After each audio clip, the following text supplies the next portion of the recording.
É um grande privilégio para mim estar aqui nesta tarde com vocês. Antes de começarmos a falar qualquer coisa, eu gostaria de ir ao Senhor em oração. E eu vou pedir que você ore. Tem tanta coisa acontecendo aqui nesta tarde, tanta coisa que você não entende. Mas eu lhes direi de onde eu estou vindo. Eu pregarei como moribundo, para homens moribundos, e mulheres e jovens. E eu vou pregar como se eu nunca mais fosse pregar novamente. E eu lhes direi coisas que vocês irão entender errado. E eu lhes direi coisas que eles deixarão tão nervosos comigo. E eu lhes direi coisas que vocês negarão. E eu lhes direi coisas e vocês dirão que eu não tenho o direito de lhes dizer o que estou dizendo. Mas antes de você chegar a qualquer conclusão sobre o que está sendo dito aqui nesta tarde, faça a si mesmo uma pergunta. Veja, pregar é uma coisa muito perigosa. É perigoso para mim, pois a Bíblia diz que sobre falsos mestres virá grande condenação. Se o que eu lhes disser hoje não for verdade, eu estou encrencado e por isso tenho que fazê-lo com temor e tremor, porque eu estarei condenado diante de Deus. Mas se o que eu disser para vocês hoje for verdade, então são vocês que têm motivo para temer e tremer.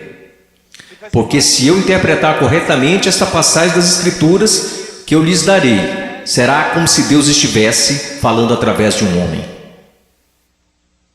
E seu problema não será comigo, será com Deus e sua palavra. Então a única questão a ser decidida aqui, nesta tarde, é esta: é este homem à nossa frente um falso profeta? Ou será que ele está nos falando a verdade? E se ele estiver nos falando a verdade, então nada mais importa, exceto conformar nossas vidas a esta verdade. Vamos ao Senhor em oração.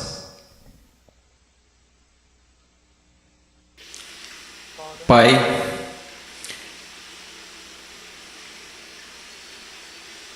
Pai, o Senhor tão pequeno,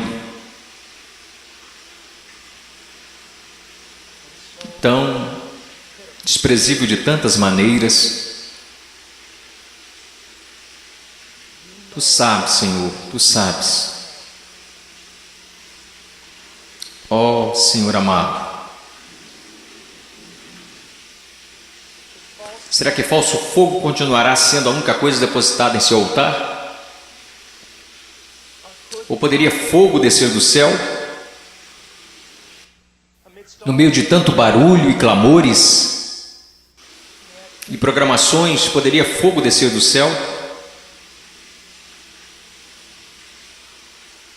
Podem esses ossos secos voltar a viver?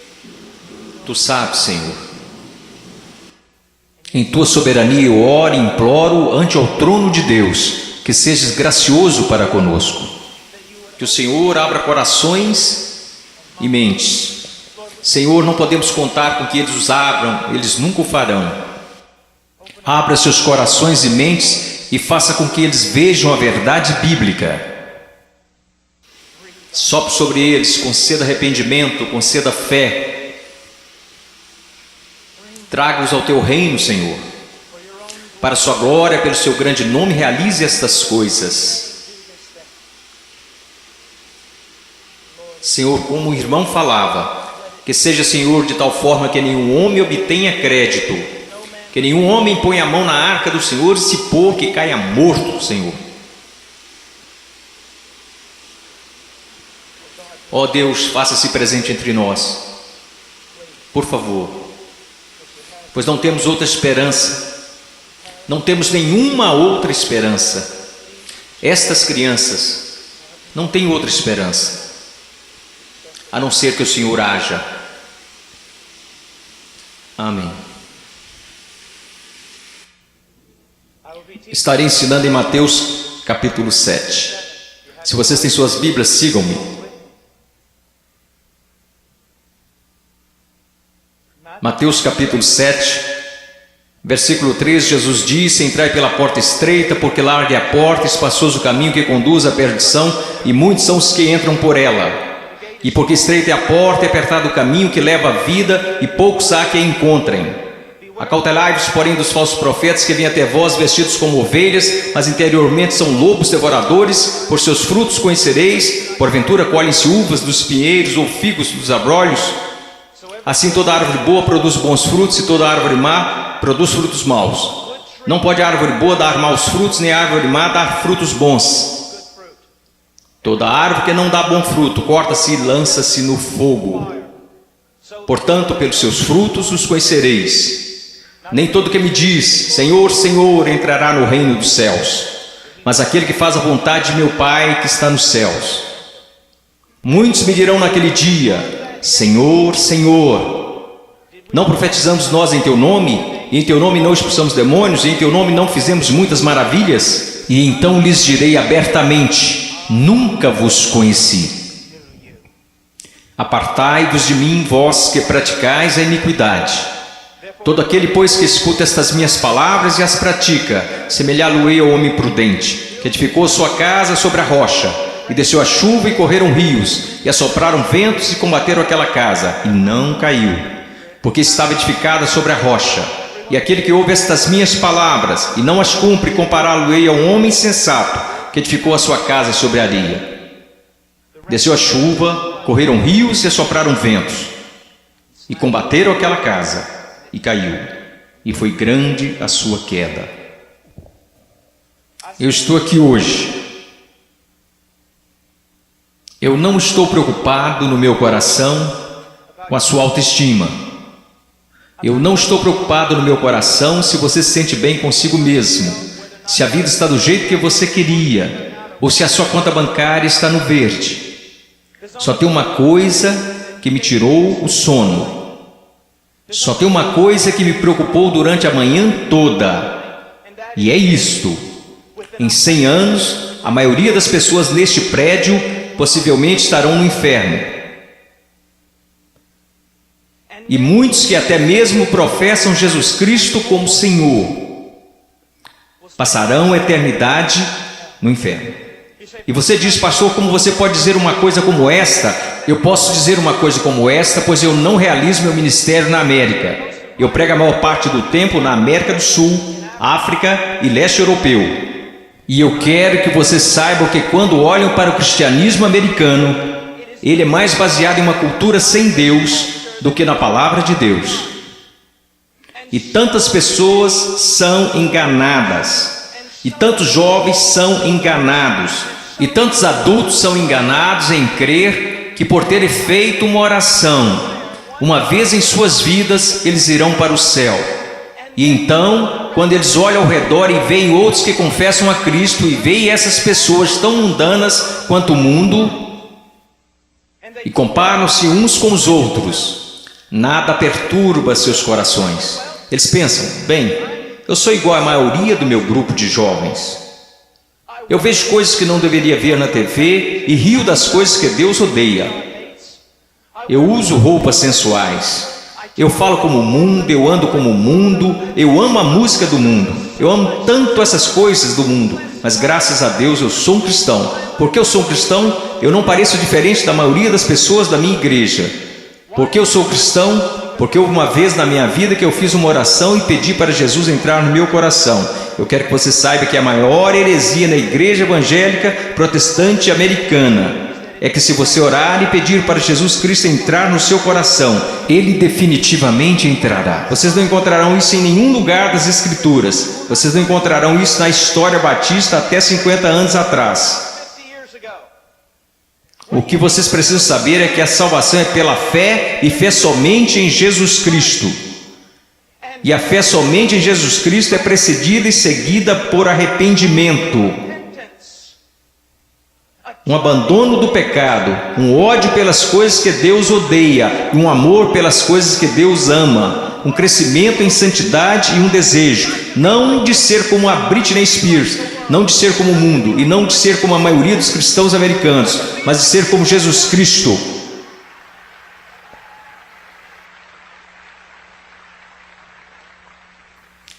Eu não sei porque vocês estão aplaudindo, eu estou falando de você. Eu não vim aqui para ouvir améns, eu não vim aqui para receber aplausos, eu estou falando de você. Muitas vezes as pessoas vêm a mim e dizem: eu adoraria segui-lo até a Romênia, adoraria segui-lo à Ucrânia, eu adoraria pregar onde você prega e onde plantou igreja no Peru, na floresta. E eu digo: não, você não iria. Eles dizem: sim, eu iria. E eu digo: não, você não iria, porque você seria expulso da igreja de lá. O que precisamos ver? Eu não estou querendo ser duro apenas para ser duro. Vocês têm noção de quanto amor é necessário para ficar na frente de 5.000 pessoas e dizer que o cristianismo americano é quase completamente errado? Você sabe o que vai me custar nunca mais ser chamado para algo assim? Ser impopular? Você sabe por que você faz isso? Você não faz porque você vai ser bem pago. Você não faz isso porque os homens te amam. Você faz isso porque você ama os homens e, acima de tudo, você quer honrar a Deus. Eu quero lhe dizer uma coisa. Nós vamos olhar para as Escrituras e eu quero que você olhe para ela como ela realmente é. Pare de se comparar com outros que dizem que são cristãos, que se comparam com outros que dizem que são cristãos. Compare-se mesmo com as Escrituras. Quando alguém, um jovem, vem a um pastor ou pastor de jovens e diz: eu não tenho certeza se sou salvo. O pastor de jovens geralmente vai lançar um clichê. Alguma vez em sua vida você orou e pediu para Jesus entrar em seu coração? Bom, sim. Você foi sincero? Bem, eu não sei, mas acho que sim. Você precisa dizer para Satanás parar de te incomodar. Você escreveu no verso da sua Bíblia, assim como o evangelista ensinou quando você foi salvo. Você anotou a data para que qualquer dia que você duvidasse apontasse para a Bíblia. Que superstições têm invadido nossa denominação? Você sabe o que a Bíblia fala para os cristãos fazerem? Examine-se a si mesmo. Teste a si mesmo à luz das Escrituras para saber se você está na fé. Teste a si mesmo para saber se você é um cristão. Você consegue ver se o Senhor liberasse todos aqui e mandasse vocês baterem em cada porta dessa cidade? Você sabe o que descobriríamos? 99% das pessoas, pelo menos nessa cidade, acredita que são cristãos. Se você voltar para a sua cidade natal e bater em cada porta de cada casa, porque eu voltei para a minha cidade natal, quando fiz salvo e bati em cada porta, e você sabe o que eu descobri? Todo mundo na minha cidade é um cristão. 85% deles não vão à igreja, e aqueles que vão à igreja não estão preocupados com santidade. Eles não estão preocupados em servir, não estão preocupados em ser separados do mundo, não estão preocupados se o evangelho será pregado entre as nações. Mas graças a Deus eles são salvos. Por que eles são salvos? Porque algum evangelista que deveria ter passado mais tempo estudando sua Bíblia do que pregando, disse a eles que eles eram salvos. E ele disse isso para que depois pudesse gabar de quantas pessoas se converteram no seu próximo avivamento. Eu amo vocês. E existem homens aqui que amam vocês. E eu quero ir às Escrituras agora que eu choquei para a vida. Eu quero que vocês me ouçam. Ouça a palavra de Deus e comece a se perguntar algumas perguntas. Antes de tudo, entrai pela porta estreita, porque larga é a porta, espaçoso o caminho que conduz à perdição, e muitos são os que entram por ela. Existe uma porta estreita. E sabe, historicamente, uma das razões pela qual sou um Batista do Sul é porque os Batistas do Sul sempre foram rápidos, enquanto outras denominações falharam em perceber isto. Os Batistas do Sul sempre foram rápidos em perceber que é só uma porta. Só há um Deus. Só há um mediador entre Deus e os homens. Seu nome é Jesus Cristo, e não é uma questão de múltipla escolha. Não é como se todos os caminhos levassem a Roma. Como denominação, nós sempre ensinamos às pessoas o que Jesus ensinou às pessoas. Eu sou o caminho, a verdade e a vida, e ninguém vê ao Pai senão por mim. Então eu louvo a Deus por isso, que a única forma que qualquer ser humano nesta terra será salvo é por meio de Jesus Cristo. E ponto final. Porque você precisa entender que a Bíblia diz: todos pecaram e destituídos estão da glória de Deus, e vocês não têm ideia do que isso significa, que nascemos totalmente depravados, odiando a Deus, que nós nunca buscaríamos a Deus, nunca iríamos a Deus, nós nos rebelamos contra Deus, quebrando toda a lei. Não é só uma questão de que você já pecou, a questão é: você nunca fez nada além de pecar. A Bíblia diz nos profetas que até as nossas maiores obras são como trapos de imundícia perante Deus, e por causa disso você sabe o que merecemos? A ira de Deus, o ódio santo de Deus. E vocês dizem: espere um pouco, Deus não pode odiar ninguém, Deus é amor. Não, meu amigo, você precisa entender uma coisa: Jesus Cristo ensinou, os profetas ensinaram, os apóstolos ensinaram isto, que que a não ser a graça de Deus revelada em Jesus Cristo, nosso Senhor, a única coisa que resta para você é a ira, a violenta ira de Deus. E por causa de sua rebelião e de seus pecados. Quando fala em universidades, eles sempre são rápidos em dizer: não, Deus não pode odiar porque Deus é amor. Mas eu digo, Deus tem de odiar porque Ele é amor. Veja, eu amo crianças, portanto odeio aborto. Se eu amo o que é santo, devo odiar o que não é santo. Deus é um Deus santo, e isso é algo que os americanos esqueceram. Muitas das coisas que você adora fazer, Deus odeia. Você sabia disso? Ore por avivamento. Você vai para a reunião de jovens e quer que Deus seja, mas antes de ir você assiste programas na TV que Deus absolutamente abomina. E então você se pergunta por que o Espírito Santo não desceu sobre nós e por que você tem que criar falso fogo e falso entusiasmo. Porque Deus não está presente. Deus é um Deus santo, e a única maneira pela qual eu e você poderíamos nos reconciliar com Deus santo é pela morte do Filho unigênito de Deus, quando ele foi pendurado naquele madeiro. Agora escutem, se você hoje é salvo, você não foi salvo porque os romanos judeus rejeitaram Jesus. Você não foi salvo porque eles colocaram uma coroa de espinhos na sua cabeça, nem foi salvo porque eles perfuraram o tórax de Jesus com uma lança. Você não foi salvo nem mesmo porque eles o pregaram na cruz. Você sabe por que você é salvo? Se você é salvo, porque quando Jesus Cristo estava pendurado naquela cruz, Ele levou os seus pecados, o pecado do povo de Deus, e toda a violenta ira de Deus que deveria ter caído sobre você, caiu sobre seu único filho. Alguém tinha que pagar o preço, alguém tinha que morrer. Foi Deus, o Pai, quem esmagou seu único filho, de acordo com Isaías 53, ao Senhor agradou moê-lo.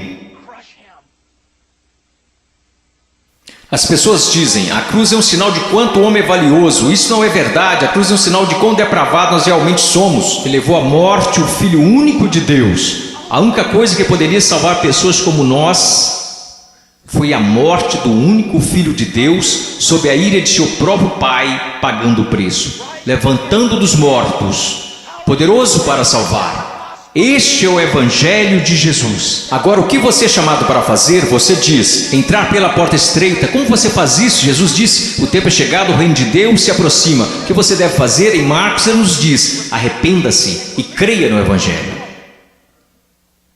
Você diz: irmão Paul, eu fui salvo orando e pedindo para Jesus entrar no meu coração. Eu tenho certeza que você o fez, mas você não foi salvo por uma fórmula mágica ou por causa de algumas palavras. Você foi salvo porque se arrependeu de seus pecados e acreditou.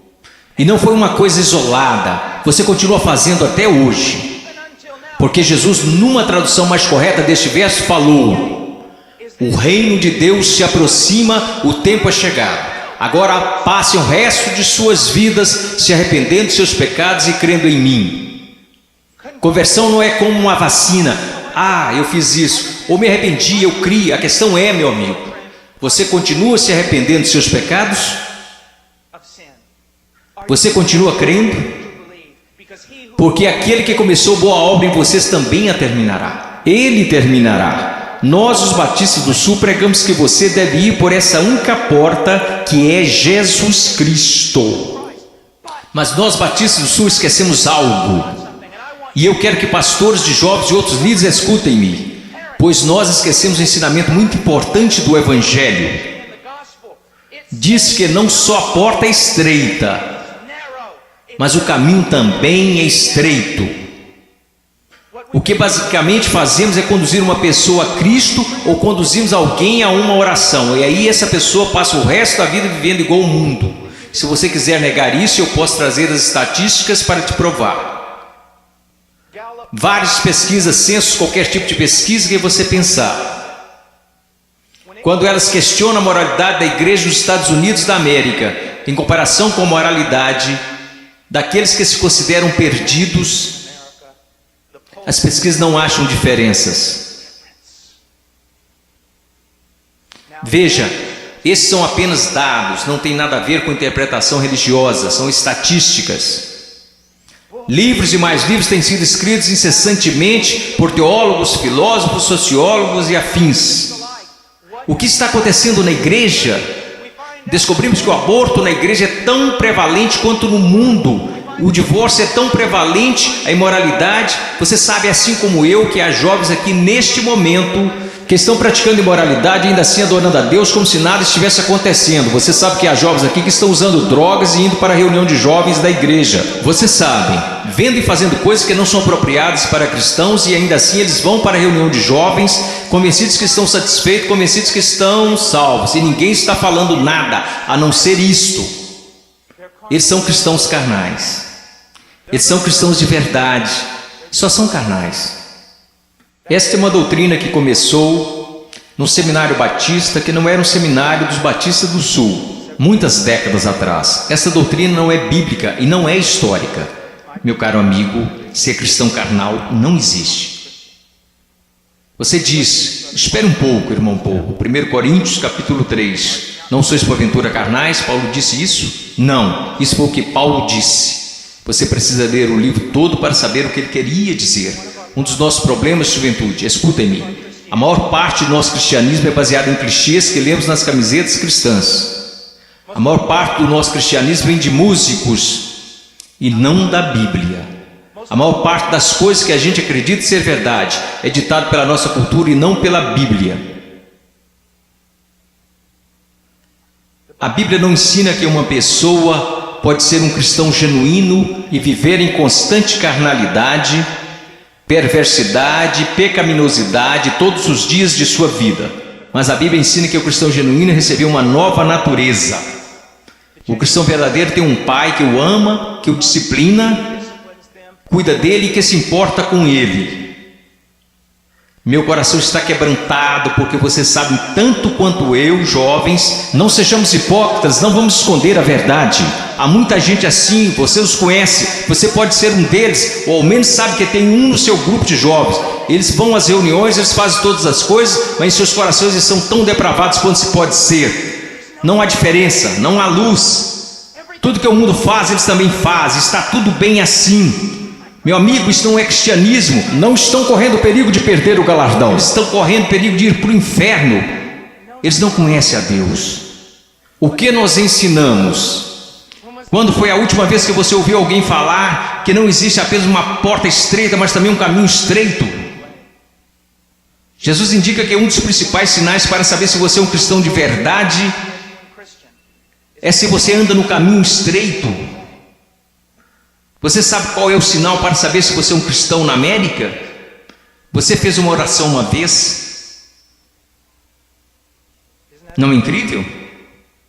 O que você se pergunta quando duvida da sua salvação? Se você fez uma oração de salvação uma vez, o que as Escrituras ensinam? Examinai-vos e provai a vós mesmos para saber se realmente estáis na fé, porque um cristão será diferente. Estou dizendo que um cristão é sem pecado? Não, porque aprendemos em 1 João que os cristãos pecam. Se dissermos que não conhecemos o pecado, então não conhecemos a Deus, não andamos na luz. Então qual é a diferença? Onde eu quero chegar? Eu estou chegando até aqui. Se você é genuinamente um cristão nascido de novo, um filho de Deus, você andará pelo caminho da justiça, como estilo de vida. E se você se desviar desse caminho de retidão, o Pai virá até você. Ele irá discipliná-lo, ele o colocará de volta naquele caminho. Se você professa que entrou pela porta estreita, mas continua andando pelo caminho largo, assim como todos da sua escola, assim como todos que são carnais e depravados, a Bíblia quer que você saiba que você deveria ficar terrivelmente amedrontado, porque você não conhece a Deus. Eu temo homens que passam a maior parte de suas vidas dizendo às outras pessoas que elas são salvas. Eu tenho medo de você se você já fez isso. Você não diz às pessoas que elas são salvas, você as diz como serem salvas. Deus as diz se elas são salvas. O que nós esquecemos de acreditar é que a salvação é uma obra sobrenatural de Deus. E aqueles que estão sendo genuinamente convertidos e regenerados pelo poder do Espírito Santo serão novas criaturas. A Bíblia diz, pelo que se alguém está em Cristo, nova criatura é. Então nós encontramos aqui nas Escrituras que há uma porta estreita e um caminho estreito. Estamos indo para o versículo 15. Acautelai-vos, porém, dos falsos profetas que vêm até vós vestidos como ovelhas, mas interiormente são lobos devoradores. Por seus frutos os conhecereis. Uma das coisas que você precisa entender é isto, uma coisa que um homem sábio me disse há muito tempo: Paul, seu melhor amigo é aquele que te diz as maiores verdades. Nos Estados Unidos da América, nós nos tornamos tão cheios de não me toques que ninguém pode nos repreender. Ninguém pode nos dizer que estamos errados. E ministros e líderes também têm acreditado nessa mentira. Nós não queremos ofender, nós queremos ser amigáveis. O que você precisa entender é que só um amigo verdadeiro, seu nome é Deus. E se você quer ser amigo de alguém na sua igreja, você precisa ser amigo de Deus. E você precisa estar mais preocupado com a glória de Deus do que você está com as atitudes dos homens. E outra coisa que você precisa entender é que a pessoa que te ama mais é a que vai te falar as maiores verdades. Uma das grandes marcas diferenciais de um falso profeta é que ele sempre vai falar o que você quer ouvir. Ele nunca vai estragar a festa. Ele vai fazer você continuar batendo palmas, pulando, vai fazer você ficar atordoado, ele vai te manter entretido, e ele te apresentará um cristianismo que fará a sua igreja parecer um parque de versões de Jesus. E te manterá tão entretido que você nunca se preocupará com grandes assuntos como este. Deus está agindo em minha vida?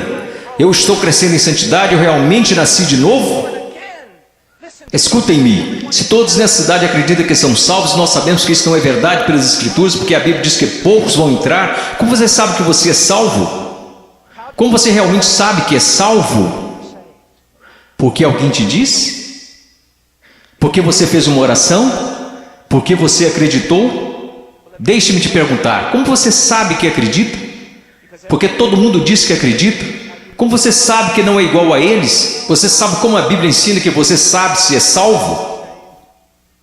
Você sabe como a doutrina batista até 50 anos atrás diria que você sabe que é salvo? Você sabe que foi salvo porque sua vida está num processo de transformação. E seu estilo de vida é de alguém que anda nos caminhos da verdade do Senhor. E quando você para de andar nos caminhos da desobediência, como todos nós fazemos, Deus vem até você e te põe de volta no caminho. Uma das maiores evidências que você nasceu de novo é que Deus não permitirá que você fale como sua carne quer falar. Deus não permitirá que você se vista como o mundo sensual e a igreja sensual. Permite que você se vista. Deus não permitirá que você ande como o mundo, cheire como o mundo, fale como o mundo, escute as coisas que o mundo escuta. Deus fará diferença na sua vida. Diz aqui, ao continuarmos, versículo 17. Então todos, quero dizer, vamos ao versículo 16. Você os conhecerá pelos seus frutos. Como você reconhece um falso profeta? E uma aplicação mais ampla aqui nas Escrituras. E como você sabe que alguém é um cristão genuíno? Pelos seus frutos. Pelos seus frutos, meus amigos. Veja a sua vida, veja o jeito que você anda, veja o jeito que você fala, veja para as paixões do seu coração. Por acaso Jesus está aí em algum lugar, ou ele é só um acessório que você acrescenta em sua vida? Ou é só uma coisa que você faz nas quartas e domingos? Ele é só alguém que você aceita apenas intelectualmente, mas não de coração? Ele é um acessório, ele é o centro da sua vida? E qual é o fruto que você está produzindo? Você parece com o mundo, age como o mundo? Você experimenta as mesmas alegrias que o mundo experimenta? Você consegue amar o pecado e gostar de cometê-lo? Você consegue amar a rebeldia e gostar de ser rebelde? Então você não conhece a Deus. Você os conhecerá pelos seus frutos. Deus tem o poder para mudá-los. Imaginemos por um momento Jesus ensinando esta passagem. E você está lá ouvindo. E Ele olha para você e diz: espinhos, espinhos. Você acha espinhos em figueiras? E você diz: é claro que não, Jesus. Você não é um agricultor, você não é um fazendeiro, você é um carpinteiro, mas todo mundo sabe, Jesus, você não encontra espinhos numa figueira. Então deixe-me fazer outra pergunta. Você encontra figos bons, frutos em espinheiros? É claro que não, Jesus, isso é loucura. Quer dizer, você nunca vai achar espinhos numa figueira e também nunca encontrará figos num espinheiro. Jesus, se me disserem que isso é possível, pode tomar nota. Ou essa pessoa é louca ou é mentirosa. Então Jesus lhe responde: muito bem.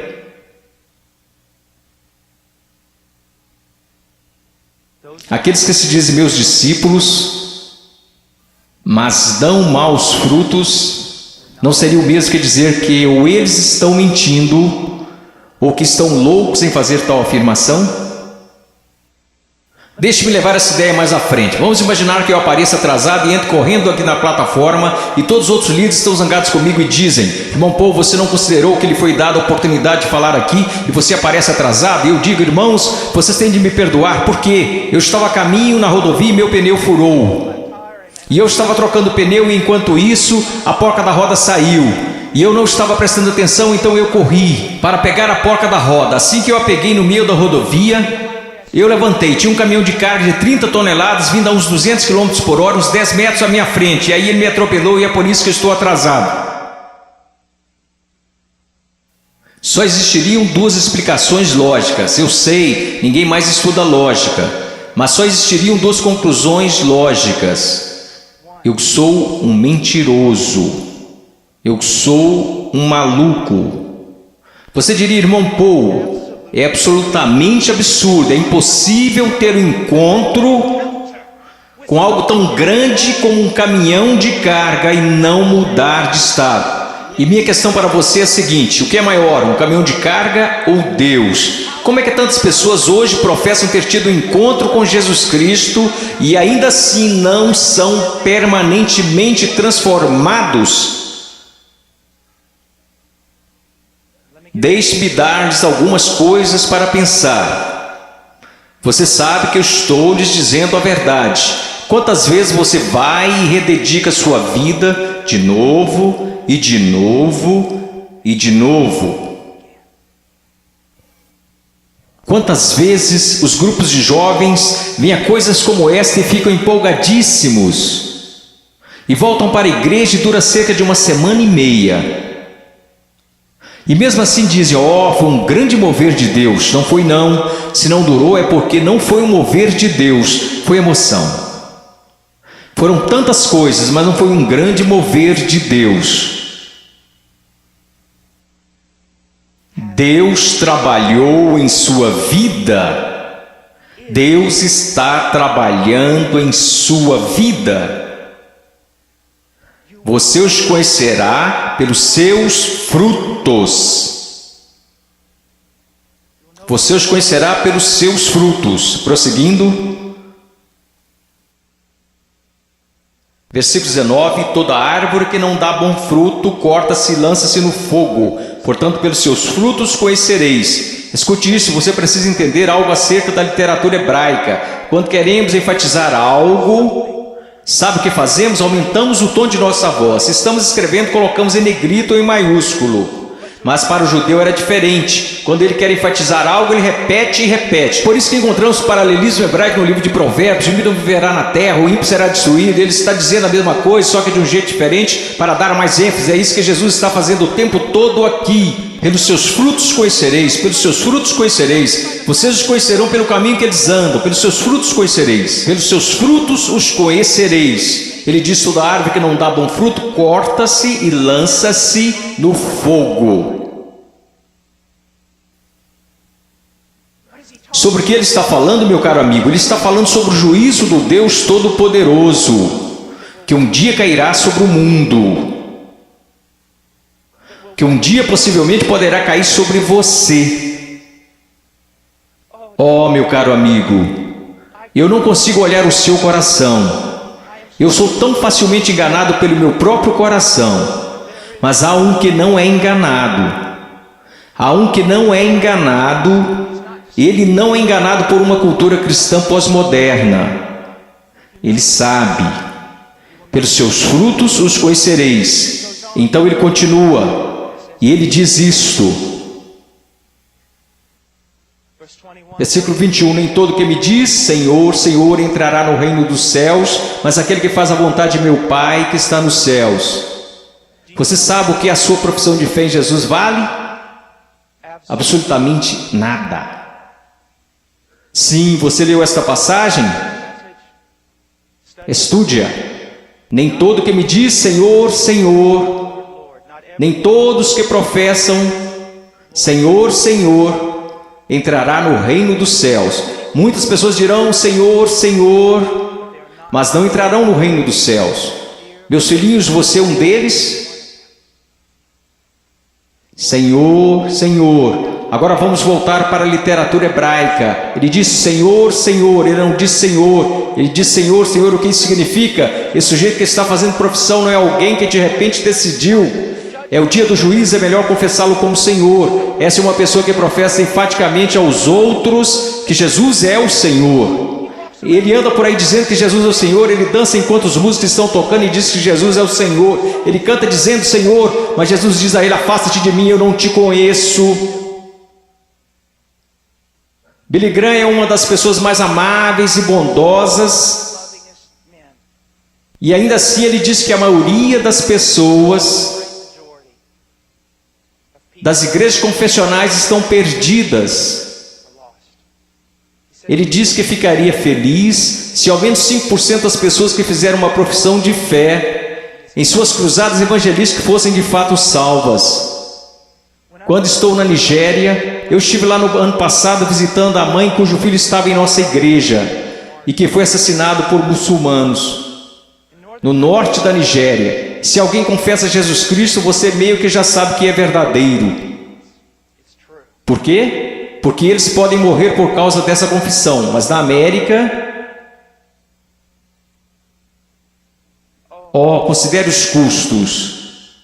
Pense, examine a sua vida à luz das Escrituras. Você conhece o Senhor? Você conhece o Senhor? Porque nem todo que me diz Senhor, Senhor entrará no reino dos céus. Mas o que ele diz aqui, veja o que ele está dizendo. Nem todo que me diz Senhor, Senhor entrará no reino dos céus, mas aquele que faz a vontade de meu Pai que está nos céus. Qual é o sinal de que alguém se tornou um cristão genuíno? Eu gostaria que nós começássemos a ensinar isso novamente. O que aconteceu com a nossa teologia? O que aconteceu com a nossa doutrina? O que aconteceu com o nosso ensino? Foram jogados pela janela? Ninguém mais quer estudar doutrina, só quer escutar músicas cristãs e ler as frases das camisas cristãs. O que aconteceu com a verdade? A verdade diz isto. Aprova a maneira que você pode ter certeza que você é um cristão que nasceu de novo e que você tem como estilo de vida agir segundo a vontade do Pai. E você diz, você está falando de obras. Não, eu estou falando de evidências de fé. Funciona mais ou menos assim. Sua profissão não é prova alguma de que você nasceu de novo, porque todos neste país professam ter fé em Jesus Cristo. Uma pesquisa diz que 65% a 70% dos americanos são salvos, cristãos nascidos de novo. O país mais sem Deus na face da terra mata 4.000 bebês por dia, mas graças a Deus 70% de nós são nascidos de novo. Como você sabe que esta fé que você tem não é falsa? Um estilo de vida que está preocupado em fazer a vontade do Pai, que faz a vontade do Pai, e quando você desobedece a vontade do Pai, o Espírito Santo vem e te repreende pessoalmente através da palavra de Deus, ou através de um irmão ou uma irmã em Cristo, e Deus te põe no caminho novamente.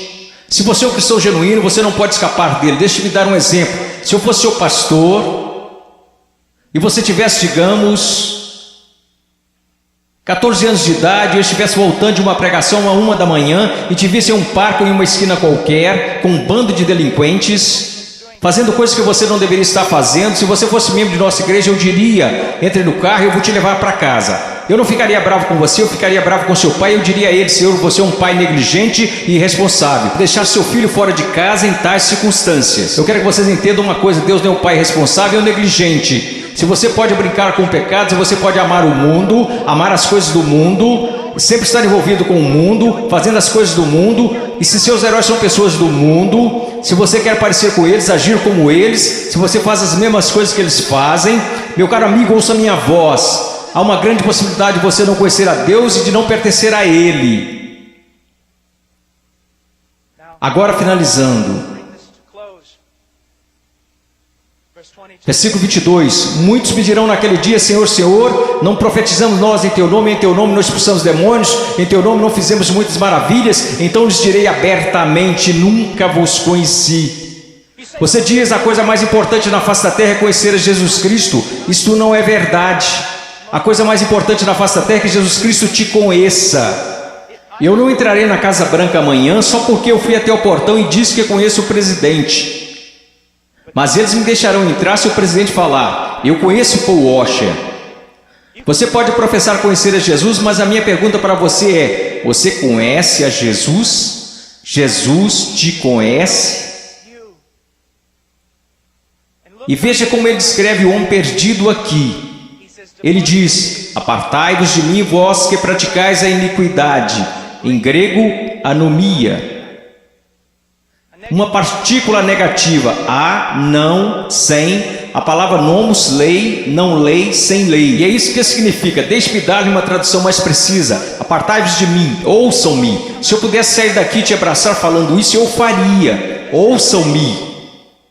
Ele diz: apartai-vos de mim, vocês que dizem ser meus discípulos, que me confessam como Senhor, porém vivem como se eu nunca tivesse lhes dado uma lei para obedecerem. Eu acabo de descrever a grande maioria dos cristãos da América.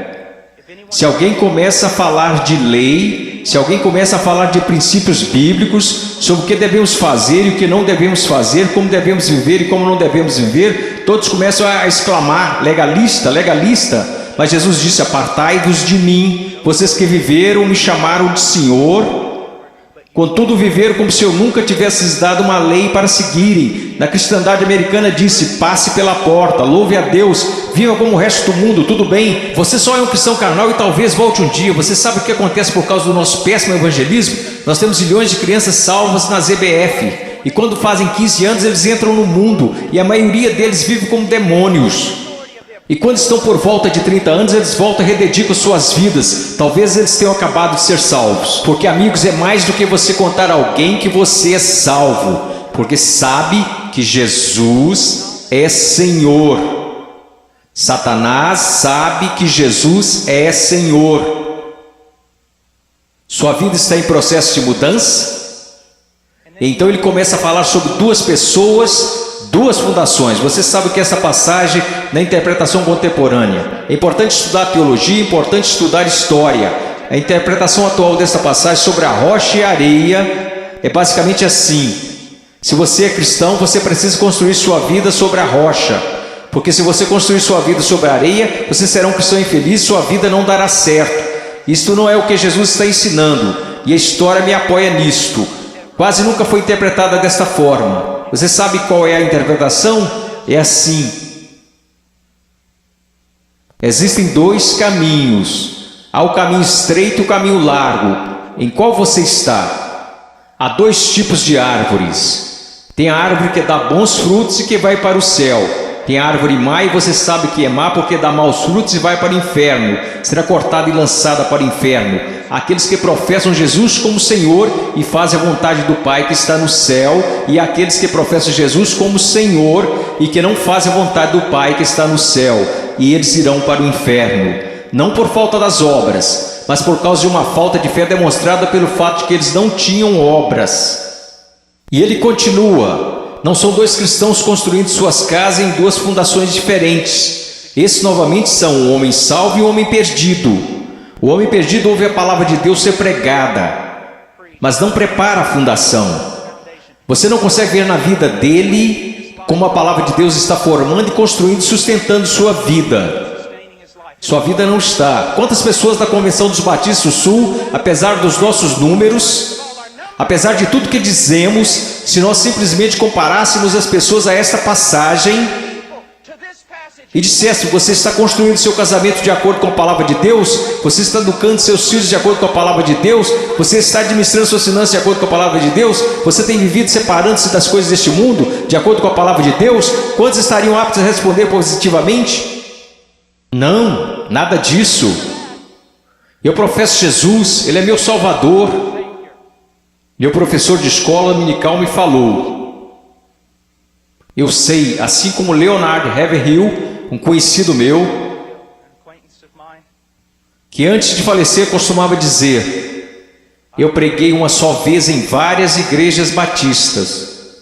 Eu prego em muitos lugares como esse somente uma vez. Eu poderia vir aqui hoje com um vocabulário que impressionaria vocês e pregar para vocês sobre coisas que fariam vocês saírem flutuando deste salão. Eu poderia contar-lhes histórias que fariam vocês rirem, histórias sobre cachorros e vovós que fariam vocês chorarem, mas eu usamos demais para fazer isso. Eu sei porque a palavra de Deus é verdade, que existem pessoas que acreditam ser salvas, mas não são. Não são. Eu sei que alguns de vocês que olham ao redor e pensam: bem, eu sou salvo, quer dizer, eu pareço com todo mundo do meu grupo de jovem. O que faz você pensar que o seu grupo é salvo? Bem, eu sou como meus pais, ou eu sou como os adultos da minha igreja, ou os diáconos ou pastores, de que isso importa? Você não será julgado por eles no dia da vinda de Cristo. Minha pergunta para você, querido, minha pergunta para você, meu filhinho, quero dizer, vocês poderiam ser meus filhos. E eu oro para que um dia, quando meu filho crescer, que haja um pregador que fique diante dele e diga: basta, vamos nos focar. O que a palavra de Deus diz? A sua vida se apresentará diante do fogo ardente, que é a santidade de Deus no dia final. Amada, preciosa menina, amado, precioso jovem, no dia final a sua confissão permanecerá verdadeira. Você é salvo. E eu não estou falando de bem, eu acho que sou salvo. Sabe, o caminho que ao homem parece direito, mas o fim dele são os caminhos da morte. Bem, eu sinto do fundo do meu coração que sou salvo. Então deixe-me fazer outra pergunta: você alguma vez já leu Que Enganoso é o Coração? Quem o conhecerá? Você não deveria ir ao testemunho das Escrituras? Bem, eu sei que sou salvo, pois minha mãe, meu pai, meu pastor, todos me disseram que sou salvo. Então eu te digo isto: o que a palavra de Deus te diz? Nós falamos tanto sobre ser cristãos radicais. Cristãos radicais não são pessoas que pulam em shows.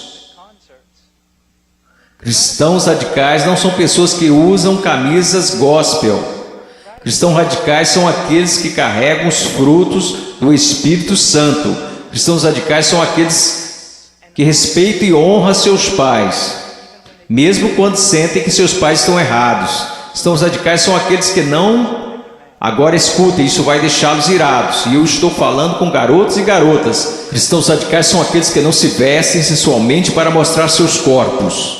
Se sua vestimenta é um chamariz apenas para o seu rosto, Deus se agrada da sua vestimenta. Sua vestimenta é um chamariz para o seu corpo, isso é sensual, e Deus odeia o que você está fazendo. Todo mundo gosta de falar sobre um profeta, mas ninguém quer escutá-lo. E eu estou falando sobre cristianismo. Eu passei minha vida em selvas, eu passei minha vida congelando nos Andes, eu vi pessoas morrerem. Um garotinho, Andrew Maimen, os muçulmanos atiraram 5 vezes o seu estômago e o deixaram morrer na calçada, simplesmente porque ele exclamava: eu estou com tanto medo, mas eu não posso negar a Jesus Cristo.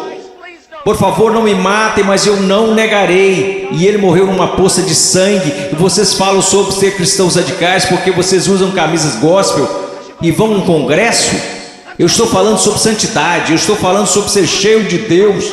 Você sabe o que seria mover de Deus neste local? Se todos vocês caíssem sob convicção de pecado, se eu mesmo caísse sob convicção pelo Espírito Santo e nos prostrássemos e chorássemos, pois assistimos coisas que Deus odeia, pois usamos coisas que Deus odeia, pois nós agimos como o mundo, parecemos como o mundo, cheiramos como o mundo, fazemos as mesmas coisas que o mundo e não sabemos que fazemos essas coisas porque não conhecemos a palavra de Deus. Porque mesmo que falemos como uma denominação, que a Escritura é a infalível palavra de Deus, só que ganhamos basicamente um monte de ilustrações, histórias e novelinhas. Oh, que Deus brilhe neste lugar. Que viremos nossas costas para o pecado, que renunciemos às coisas que desagradam a Deus, e então que corramos para Ele, alegremos-nos nele e o amemos. Que Deus levante missionários. Eu não desejo a vocês o mesmo que seus pais. Eles querem segurança e boas casas para vocês. Eles querem que vocês tenham carros e respeito. Eu quero para vocês as mesmas coisas que quero para o meu filho, que um dia ele pegue uma bandeira, a bandeira de Jesus Cristo, e coloque-a num monte onde ninguém esteve antes, e que eles clame: Jesus Cristo é Senhor, mesmo que isso custe a sua vida. Se quando ele tiver 18 anos me disser as mesmas coisas que eu disse quando era jovem, eu vou para os montes, eu vou para a selva, e as pessoas disseram: você não pode ir, você está maluco, é uma guerra lá, você vai morrer. Eu vou. Quando aquele rapaz colocar sua mochila nas costas, eu vou orar por ele e dizer: vá, vá, Deus seja contigo, e se você morrer, meu filho, eu te vejo do outro lado e honrarei sua morte. Oh Deus, vamos orar, vamos orar. Oh Deus, eu não me importo com reputação, eu não me importo com o que os homens pensam. Eu quero que o Senhor seja honrado, eu quero que esses jovens sejam salvos. Eu quero que os salvos parem de olhar para um cristianismo cultural, que o Senhor odeia e que cuspirá fora de sua boca, e que eles olhem para a sua palavra e digam: eu seguirei a Jesus. Deus, eu oro pelos ministérios de jovens e pastores, e oro para que o Senhor os encha com espírito de sabedoria, amor e coragem e discernimento, e querido Deus, custe o que custar, eu oro para que o Senhor levante missionários. Ao olhar para esses garotos, eu não posso evitar de pensar no meu filhinho. Oh Deus, que o Senhor salve o Ian, e que eu levante e o mande para a pior parte da batalha. Oh, querido Deus, levante missionários aqui, levante missionários, levante pregadores e pastores e embaixadores e evangelistas, que conheçam a palavra de Deus. Oh Deus, trabalhe neste lugar, por favor, trabalhe neste lugar, amado Deus, por favor, por favor, por favor, por favor. Agora, com todas as cabeças baixas, alguém aqui hoje à noite que gostaria de dizer: irmão Paul, eu tenho vivido uma mentira. Eu digo que sou cristão, mas eu amo o mundo, eu pareço com o mundo, e cheiro como o mundo, e eu me odeio por conta disso. Irmão Paul, eu estou tão cansado desse cristianismo que tenho vivido, eu estou cansado disto. Eu estou cansado disto. Eu quero ser salvo. Eu quero ser salvo. Eu só quero que levantem. Irmão Paul, eu quero ser salvo. Amém. Alguém mais? Eu quero ser salvo. Amém. Amém. Em momentos teremos um apelo, e vocês que levantaram, eu vou descer aqui e quero que vocês se encontrem comigo. Eu quero falar com vocês agora. Vocês podem se sentar. Obrigado. Agora quero conversar com vocês que professam ser cristãos.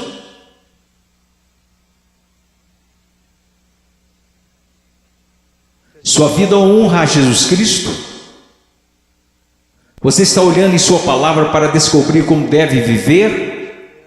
Eu oro de todo o coração. A única coisa que irá salvar a igreja na América, só há duas possibilidades. Uma é uma reforma total em nossas pregações, de nosso estudo da palavra de Deus, e a outra é uma perseguição feroz e horripilante. Essa é a única coisa que irá salvar a igreja na América. Eu oro para que vocês retornem à palavra. Eu oro. Ouçam-me, jovens, vocês precisam dizer: ok, como eu devo proceder perante meus pais? Vá à palavra, descubra, obedeça. Como devo me vestir? Vá à palavra, descubra, obedeça. Como devo falar? O que devo escutar? Ponha cada pensamento, palavra e ato em sujeição a Jesus Cristo.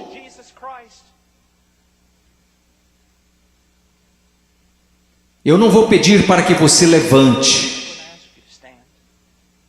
Porque eu estou tão cansado de pessoas virem à frente e assumirem o compromisso e esse compromisso durar apenas 2 minutos. Eu não estou aqui para poder escrever na minha revista que zilhões de vocês vieram à frente. Eu quero que você vá para casa e viva para Jesus Cristo com todo o seu coração. Mas se você precisa de aconselhamento, você dirá: irmão Paul, eu quero viver para Jesus Cristo, mas eu não sei como. Em minutos nós iremos fazer um convite e eu quero que você venha à frente, não para assumir um compromisso. Se quiser assumir algum compromisso, faça isso daí de onde está sentado. Se precisa contar a alguém, vá contar ao seu pastor, vá contar ao seu pastor de jovens. E quer saber, nós saberemos se esse compromisso irá durar. Quer saber como? Porque irá durar. Nós saberemos se foi de Deus. Deixe-me contar-lhes uma coisa. Se você tomou a decisão de seguir a Jesus Cristo, se você tomou a decisão para ser salvo nesses 2 últimos dias, eu quero dizer algo: se você foi genuíno, durará. Se daqui a algumas semanas você voltar direto ao mundo, viver como o mundo, agir como o mundo, quero que você saiba de uma coisa: você não entendeu nada aqui neste final de semana, você foi emotivo, apenas isto. Se você realmente ganhou algo do Senhor, eu quero que você saiba, isso durará. E ainda que você tente correr disto, você não vai conseguir. Você não vai conseguir. Oh, eu amo tanto a vocês, Eu peço que todos levantemos. Se você precisa de aconselhamento acerca de uma decisão que fez, mas que não está clara, eu quero que você venha à frente e eu vou descer aqui. Vocês que levantaram, houve muitos de vocês aí que disseram: eu preciso conhecer a Jesus Cristo. Eu quero que você venha até aqui agora mesmo, eu quero te conhecer. Eu quero voltar aqui com você e os outros conselheiros. Quero conversar com você e eu quero te dizer uma coisa, não em 5 minutos, não em 10 minutos. Se você precisar conversar a noite toda, nós ficaremos. Essa é a atitude de cada conselheiro neste lugar. Nós ficaremos a noite inteira se necessário, a noite toda. Deus te ama, Deus te ama. Deixe-me orar por você. Querido Deus, por favor, Senhor, ouve aqui. Senhor, tanta movimentação. Ontem à noite, Senhor, eu não sei o quanto de tudo isso foi real. E eu sei que vi pessoas chorando na noite passada. Eu vi pessoas tentando assumir compromissos e eu acredito que uma parte do que aconteceu aqui a noite passada foi por sua causa. Hoje de manhã eu vi um jovem pregar, Pai, dar seu testemunho, e eu vi um trabalho genuíno do Espírito Santo. Eu não sei quantas dessas decisões foram verdadeiras, mas aconteceram algumas coisas reais aqui. Agora eu oro, Pai. Eu não sei o quanto será real, somente o tempo e a eternidade nos mostrarão. Mas, ó Deus querido, por favor, trabalhe em nome de Jesus. Amém.